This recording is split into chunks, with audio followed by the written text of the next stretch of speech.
मारायो मेहरबानन खे, निहोड़ियो नत दानन खे, छॾियो काटे ज़बानन खे, हलायो कारखानन खे, त पाकिस्तान ज़िंदाबाद। जेकॾहिं इहो सभु कुझु करण सां तव्हांखे पाकिस्तान ज़िंदाबाद थिए त पोइ करे ॾेखारे। आऊं हिन प्रोग्राम खे इख़्तिताम तरफ़ वठी वञी रहियो आहियां। ऐं असांजो आख़िरी जेको मुक़ररु आहे बाबाए सिंध क़ामरेड हैदर जतोई जो वेझो साथी क़ामरेड रोचीराम साहब, ऐं उनखे गुज़ारिश करे रहियो आहियां त मुक़ररु माण्हू बि आहिनि जे हैदर बख़्श जे वफ़द खे, हैदर बख़्श जे कम खे,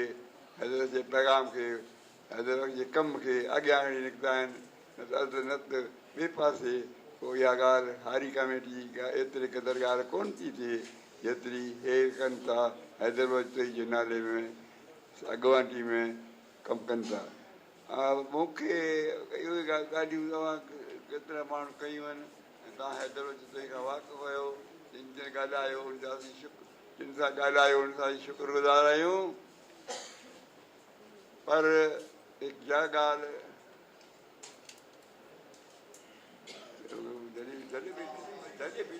पाणी अची वेंदी।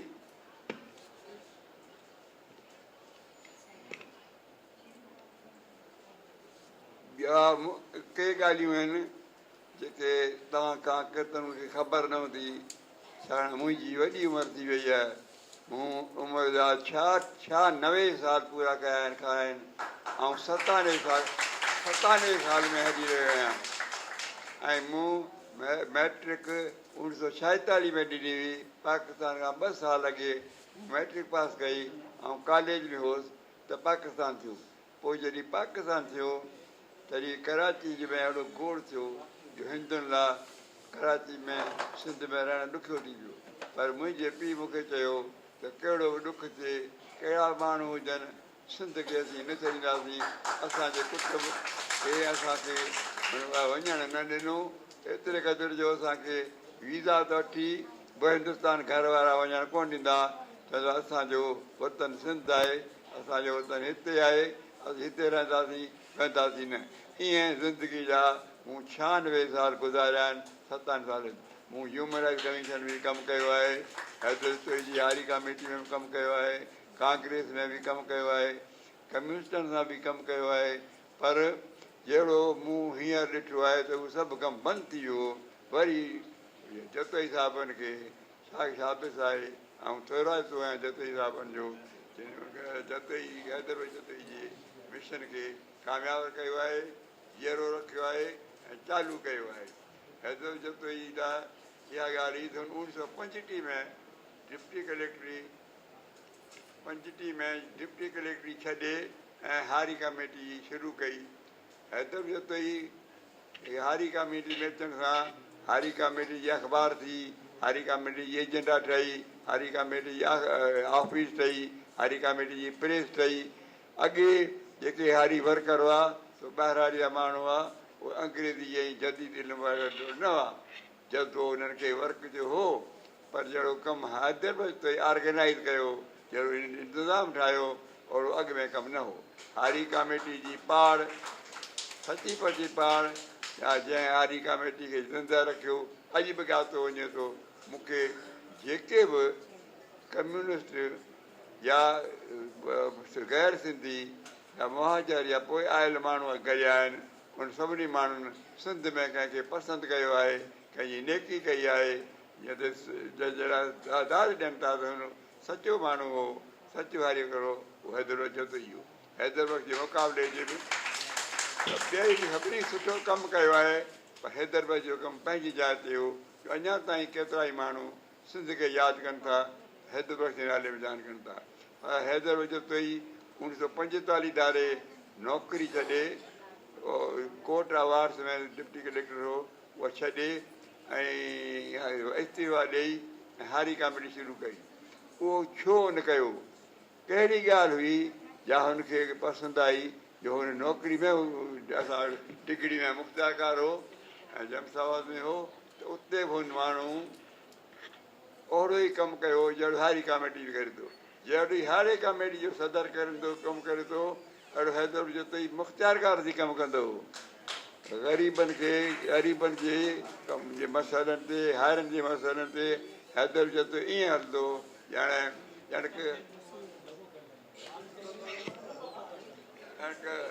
हारी कॉमेडी हले हारी रही आहे पर हैदर भाई तूं इहो छो कयो हैदर भाई छाजे करे हारी कॉमेडी में आयो हैदर भाई छो इस्तीफ़ा ॾिनी हैदर भाई छो वॾी नौकिरी छॾी जंहिं नौकिरी में वॾो प्रोस्पेक्ट आहे वॾो आराम हो ख़ुदि हुन में ख़िदमत करे सघे पई त हैदर भाई छो कयो छाकाणि त 1945 में सेकेंड वर्ल्ड वार ॿी महाभारी जंग ख़तमु थी ऐं जर्मनी खे शिकस्त आई ऐं अलाइड फोर्सिस कामयाबु थिया अंग्रेज़ अमेरिका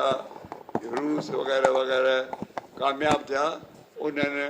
कामयाबु थियण खां पोइ उन्हनि सभिनी मुल्क में जेके आलिम माण्हू आहे नवां किताब लिखिया त हाणे जंग पर थियण खां पोइ असीं माण्हुनि जी ख़िदमत कहिड़ी कंदासीं हैरोल्दास की अंग्रेज़ी गुज़रियो आहे फिलासफर जंहिं किताब हिकिड़ो सुठो लिखियो पॉलिटिक्स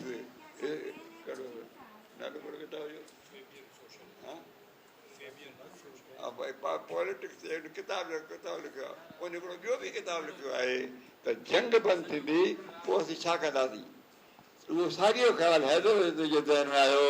त 45 में जंग बंदि थियण वारी आहे असीं हाणे छा करियूं अॻे त अंग्रेज़ ॾंडो हो अंग्रेज़ी हुकूमत हुई पर हाणे जंग खां पोइ सभिनी मुल्कनि खे आज़ादी मिली आहे असां हाणे छा करियूं हैदर भाई जतोई आज़ादी जी कांग्रेस में शरीक कोन थियो हैदर जतोई हारियुनि जो कमु शुरू कयो अॻे हारी त हैदर जतोई जे अचण खां पोइ हारी कॉमेटी जी ऑफिस ठही हारी कॉमेटी जी एजेंडा ठही हारी कॉमेटी जो रिकॉर्ड ठहियो हारी कॉमेटी जी अख़बार थी ऐं हारी कॉमेटी जी मुल्क हंधनि ते मीटिंगूं कयूं वयूं मेंबरशिप कई मेंबरनि जी लिस्ट ठाही जेके हारी जलसा थिया सो घणे भाङे हैदर जतोई ॿियनि बि कमु कयो पर जिन में जेतिरी ताक़त हुई जेतिरो अकुल हो जेतिरी सम्झ हुई जेतिरो इल्मु हो उन हिसाब सां कमु थो कयो पर हैदर भाई जेको मुक़ाबिलो को बि हारी वर्कर नथो करे सघे हैदर बख़्श जेकी इंग्लैंड वारनि चयो त असीं जंग खां पोइ कुझु कंदासीं फ्रांस वारनि चयो असीं जंग खां पोइ कुझु छा कंदासीं अमेरिका वारनि चयो असीं जंग खां पोइ छा कंदासीं ती हैदर बख़्श बि सिंध में छा कयूं असीं तंहिंजे लाइ हैदर जतोई पंहिंजी इस्तीफ़ा छॾे नौकिरी छॾे सरकारी मराद छॾे ऐं हारियुनि जे कम में रहियो ऐं हैदराबाद में हिकिड़ी प्रेस कढियईं हारी ऑफिस ठाही पहिरियों माण्हू हो हारियुनि जी ऑफिस ठाही जंहिंजे करे हैदर जतोई इन करे छॾियो छा उन वक़्त जे दुनिया जे सभिनी आलमनि दुनिया जे सभिनी लीडरनि इन कोशिशि में हुआ त जंग पूरी थी त हाणे छा कंदासीं ती हैदर जतोई असांखे जंग खां पोइ छा करणु खपे उनजो रस्तो ॿुधायो ऐं जॾहिं हैदर भाई जतोई इस्तीफ़ा ॾिनी तॾहिं आउं मैट्रिक में हुउसि ऐं हैदर जतोई जो जी का इज़त हींअर ई आहे एतिरी उन महिल बि हुई हुनजी मुख़्ताकार तौर बि इज़त हुई मुख़्ताकार तौर बि चङी तरह कमु कयो डिघड़ी में मुख़्ताकार हूंदे ॿाहिराड़ी में दुआई में हिकिड़ो मौलवी रहंदो जो फारसी जो आलिम हो त हैदर जतोई उन वटि काए बि गाए वेंदो हो छाकाणि हैदर जतोई जो ग्रेजुएट में BA में जेको हिकिड़ो सब्जेक्ट हो सो फारसी बि हो फारसी में जेको कलाम आहे जेको शाइरी आहे जेका उथक आहे ॿोली जी जेका क्लासिकल लैंग्वेज आहे फारसी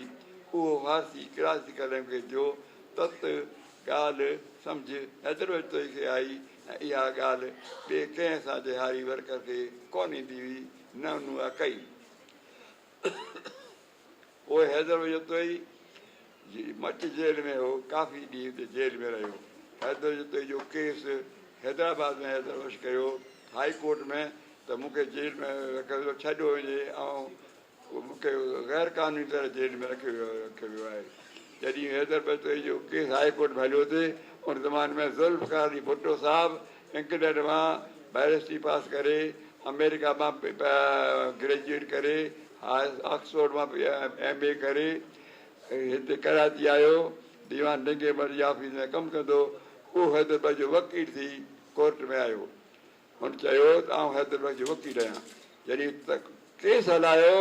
त केस हलंदे हैदर बख्श चयो त साईं हीअ ॻाल्हि कोन थो करे, भुट्टो साहिब ग़लति थो चवे, कोन थो ॻाल्हि सम्झे,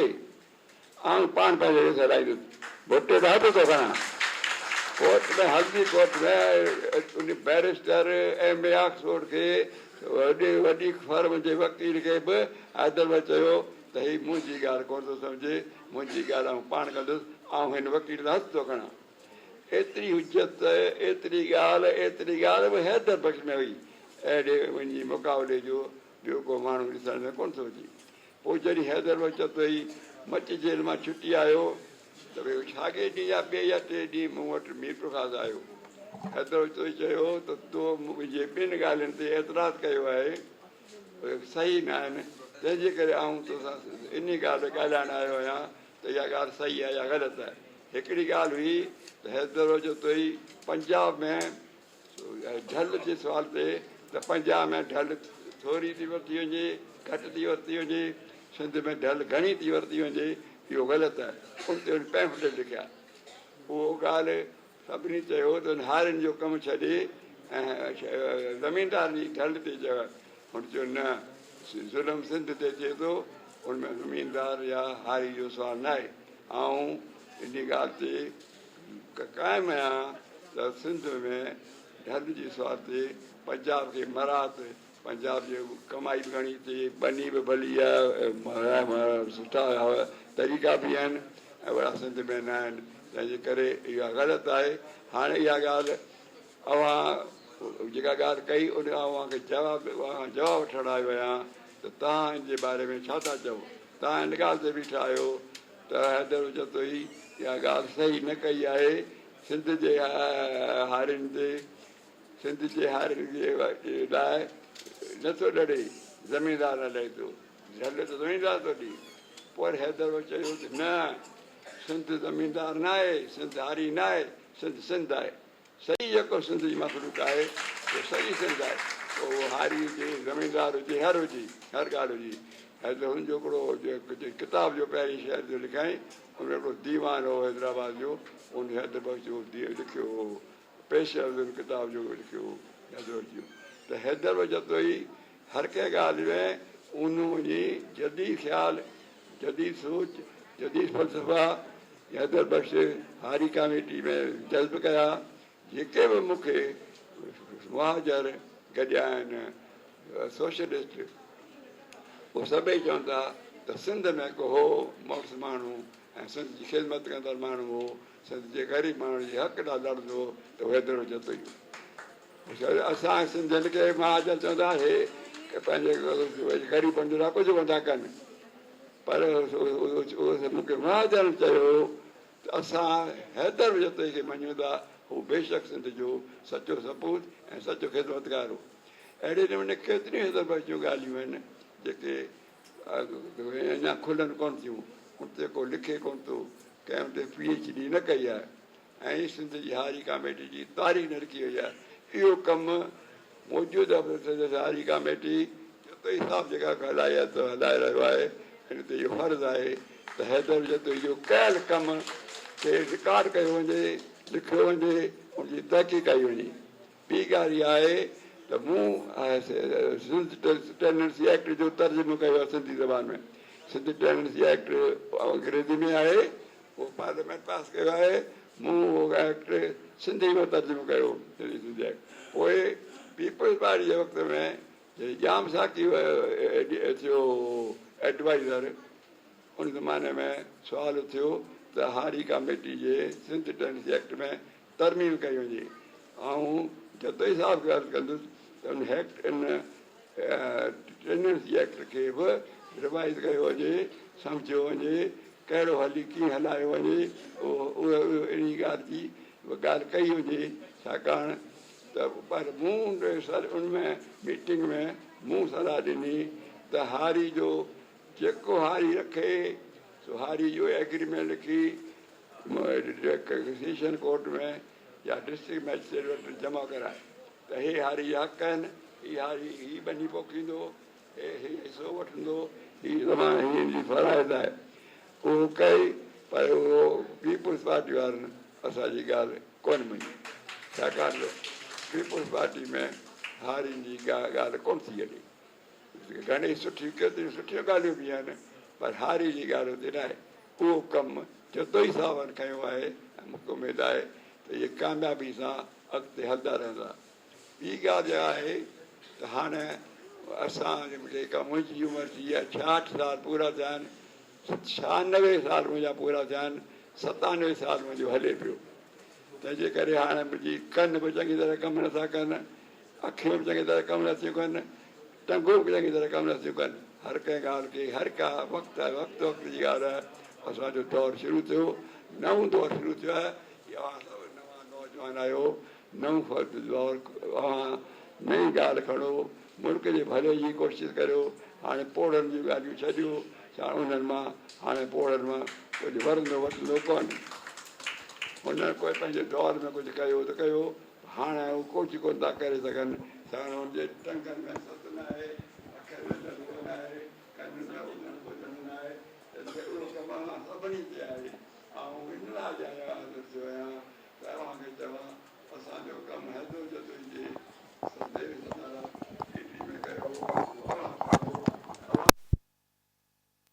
हवाले था करियूं उमेदवारी असांजे नाम में न कंदा ऐं उन कम खे हलाईंदा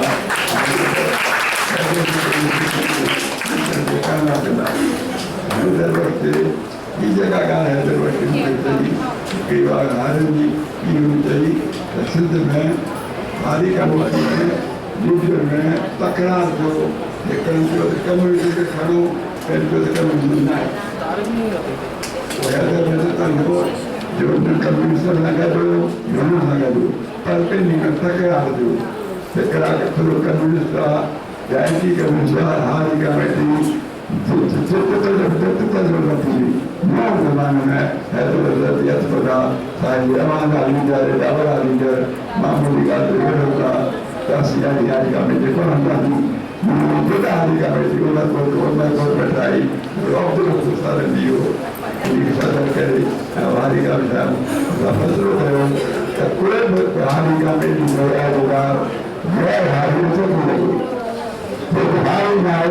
हारी